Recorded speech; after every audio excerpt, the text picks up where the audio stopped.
Sharing from my mother's journal, where she wrote, comparing 1927 to 2006.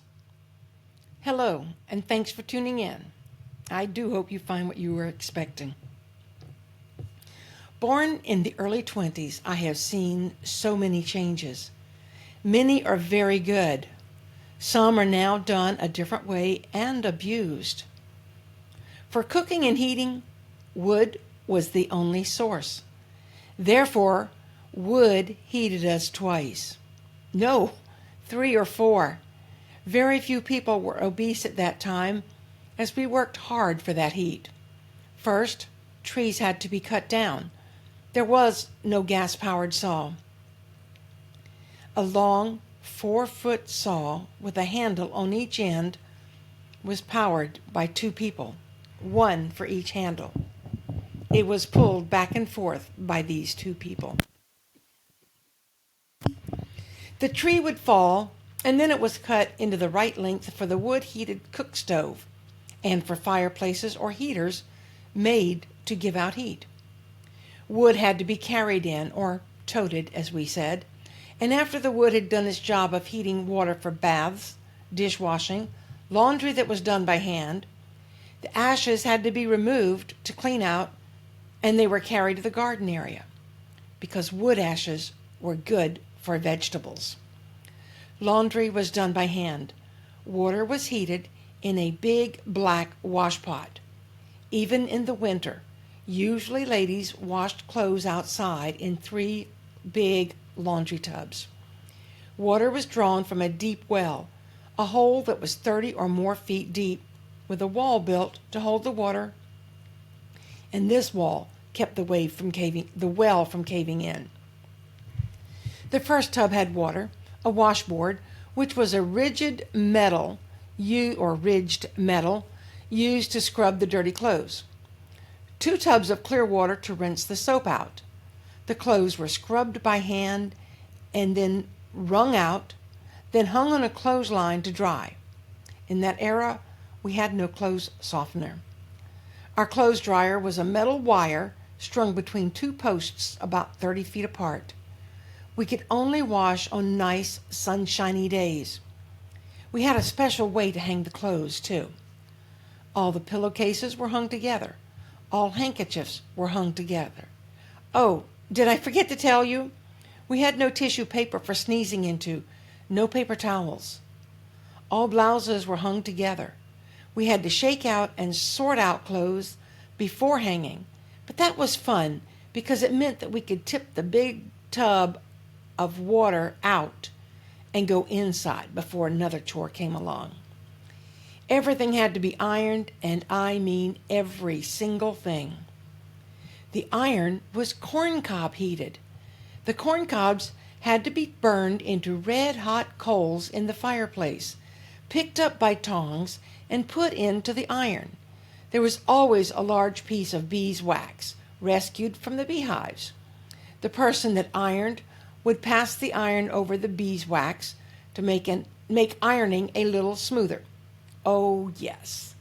The clothes had to be sprinkled and rolled up and set aside to even out the moisture before ironing.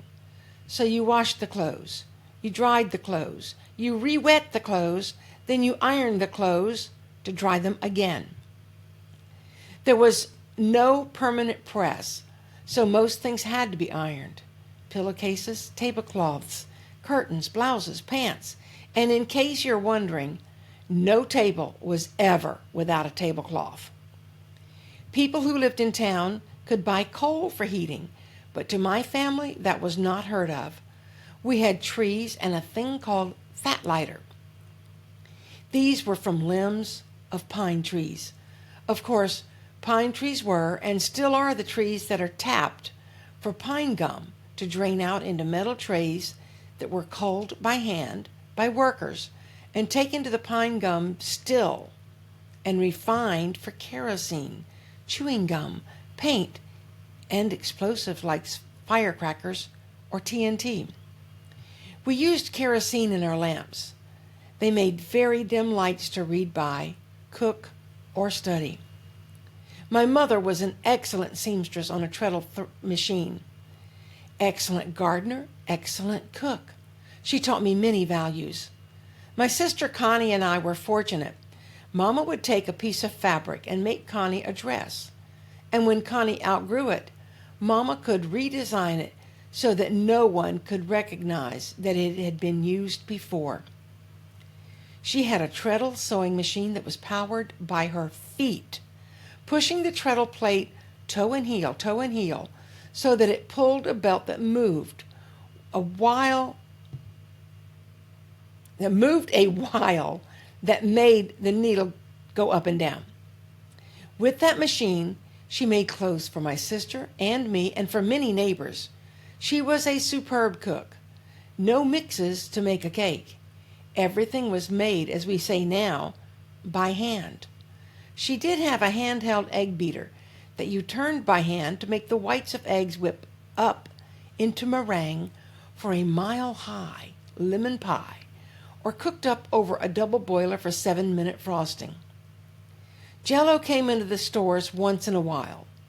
We had that with whipped cream fluffed up by that same egg beater. This egg beater was something I was allowed to use. My arms were the motor.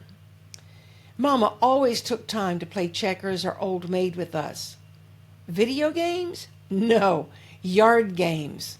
It's surprising how hopscotch, no bears out tonight, skip rope, marbles, drop handkerchief, pick up sticks, jackstones, and many other entertaining children's games seemed to have vanished. First, checkers were on homemade boards, and we used bottle caps for checkers.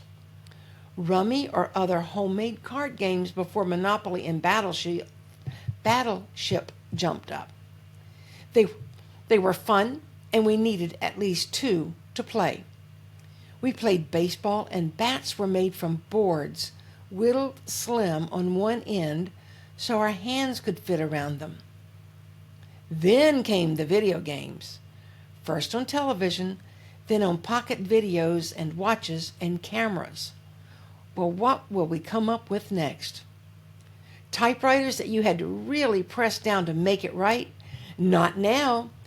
2006, we have electric typewriters that move fast as a bird in flight. Not only that, but computers that let you do anything from taking a test to mailing messages to faraway places to family across the street. You can send pictures, even use it as a telephone. Can you believe it? Thank you for watching. If you like, be sure to subscribe so you can see more or see our family through my mother's eyes.